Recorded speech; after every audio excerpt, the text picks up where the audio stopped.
Saudara, tiga calon wakil presiden akhirnya bertemu dalam panggung debat. Adu gagasan menjadi cerminan sejauh mana Muhaimin Iskandar, Gibran Rakabuming Raka, serta Mahfud MD mampu menavigasi masa depan Indonesia.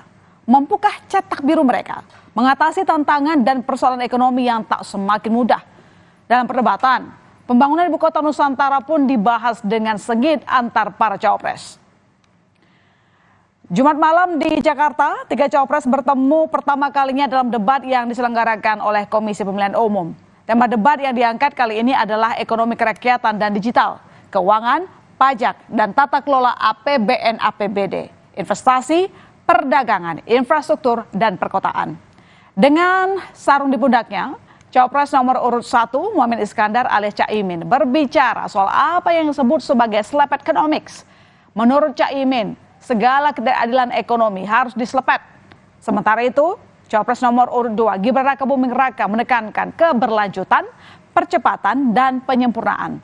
Termasuk di dalamnya adalah hilirisasi bahan mineral dan pemerataan pembangunan melalui IKN. Lalu Cawapres nomor urut 3, Mahfud MD, menegaskan kembali komitmennya untuk penegakan hukum serta pemberantasan korupsi, sehingga target pertumbuhan ekonomi 7% per tahun bisa tercapai.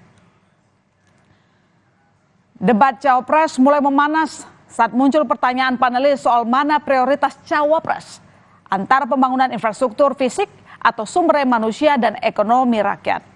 Menurut Gibran, keduanya harus berjalan beriringan dan tidak semua harus memiliki ataupun memakai APBN penuh seperti dalam pembangunan IKN.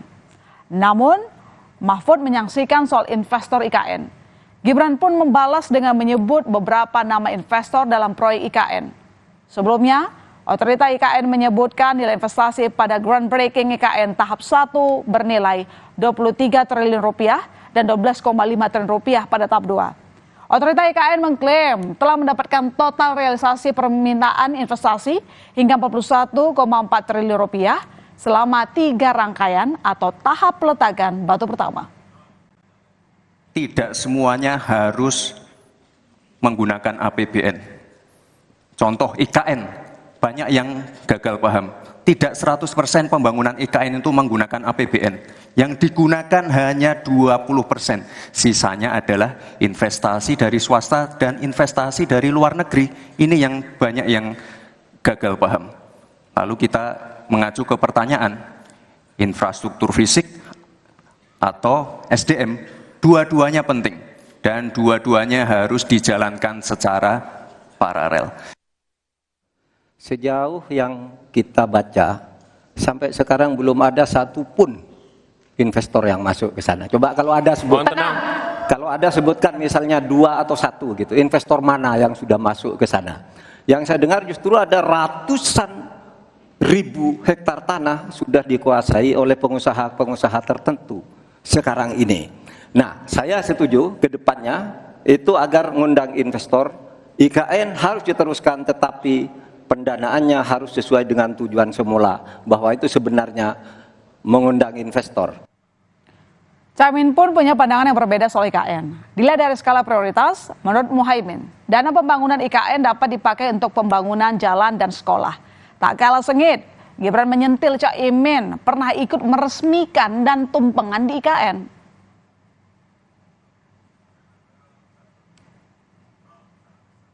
Seluruh proyek-proyek besar yang ambisius, ini IKN sebagai salah satu contoh saja, itu kalau hanya mengandalkan APBN hampir 500 triliun.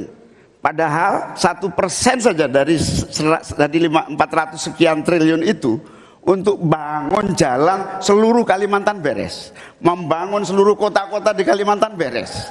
Dan yang paling penting infrastruktur yang untuk SDM 3% aja dari seluruh anggaran IKN itu bisa membangun sekolah dengan baik di seluruh Kalimantan. Saya ingat sekali Gus Muhaimin dulu sempat ikut meresmikan dan potong tumpeng di IKN. Ini gimana? Ini nggak konsisten. Dulu dukung, sekarang nggak dukung karena menjadi wakilnya Pak Anies yang mengusung tema perubahan. Dalam topik perkotaan, Caimin mengungkapkan gagasannya untuk membangun minimal 40 kota baru selevel Jakarta. Gibran lagi-lagi menyindir Caimin yang dibilang ingin membangun puluhan kota selevel Jakarta tetapi tidak setuju dengan IKN. Pernyataan Caimin juga memancing tanda tanya bagi Mahfud MD. Mahfud pun mempertanyakan tentang pembiayaan kota baru gagasan Paslon Amin. Caimin menjelaskan pembangunan kota selevel Jakarta diwujudkan dengan cara menambah anggaran bagi kota-kota yang potensial.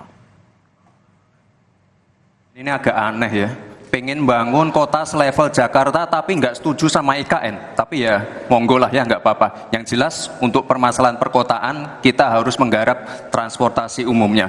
Kita pastikan transportasi umum ini aman, nyaman, terutama bagi kaum disabilitas, lansia, dan anak-anak.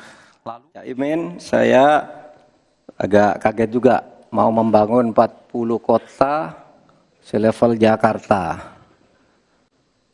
Ya, apa itu bisa dilaksanakan 5 tahun Bapak menjadi presiden dan wakil presiden? Berapa kota dalam 5 tahun? Ini IKN aja sudah puluhan tahun baru dilaksanakan. Saya sampaikan seperti Jakarta itu memiliki standar upaya sampai menuju Jakarta, di mana tentu kota-kota yang potensial cukup disentuh dengan beberapa anggaran yang menumbuh kembangkan. Misalnya Pontianak, 1 tahun cuma 1 triliun. Bagaimana kalau 1 tahun kita bisa investasikan pengembangan kota hingga 3 triliun, 5 triliun. APBN kita cukup. Kemudian dalam debat, Gibran melempar pertanyaan kepada Mahfud soal bagaimana regulasi carbon capture and storage. Tak puas dengan respon Mahfud, Gibran pun beranggapan Mahfud tidak menjawab pertanyaannya. Mahfud sendiri menjawab bahwa untuk membuat aturan ada prosedur tersendiri. Dalam sesi berikutnya, Mahfud menegaskan pertanyaan Gibran tidak relevan pada debat kali ini.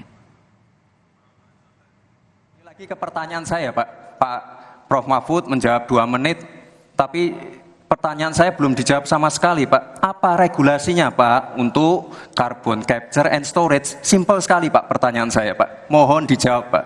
Dijawab sesuai pertanyaan yang saya tanyakan, Pak. Nggak perlu ngambang kemana-mana, Pak. Terima kasih, moderator. Anda mengingatkan agar kembali ke tema debat. Karena tadi pertanyaannya itu carbon capture itu nanti debat keempat tanggal 21 Januari. Tapi saya tahu itu kan untuk menghindari tidak adanya regulasi sekarang ini agar tidak lagi terjadi penggundulan karena food estate seperti yang terjadi. Saya sekarang mau bertanya dalam topik ini. Baik Cawapres maupun Capres masing-masing sudah menjalani 1 kali debat yang diselenggarakan KPU. Masih ada 3 kali lagi debat Capres-Cawapres yang akan berlangsung. Momen debat menjadi masa krusial bagi para Capres-Cawapres.